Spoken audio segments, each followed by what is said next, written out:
Hey there guys, welcome back to another video, and today I'll be showing you how to use Instagram Edit's complex templates feature. In 2026, the complex templates or advanced templates feature in the Instagram Edits application allows you to create high quality reels by layering your own media into pre-designed or professional layouts that include preset transitions, effects, and synced audio.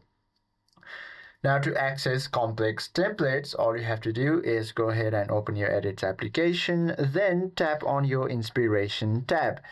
And once you are in your Inspiration tab, from here you should be able to find all these templates over here.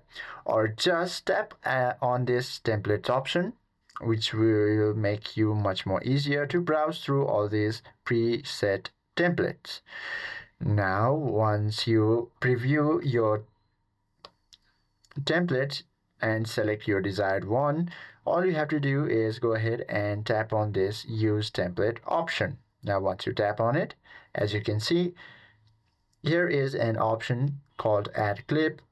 All I have to do is go ahead and tap on this and just shoot it right away with my camera or select one from the gallery. And once I select that specific video, then tap on this tick mark. As you can see, the video has automatically and the template has automatically added all my clips into this video. And once everything is done, all I have to do is go ahead and tap on this next button, and you will be able to post this Instagram reel to your Instagram or even save it to your gallery. That is how it is, guys. I hope this video helps you out a lot. If you have any questions or queries, please do comment down below.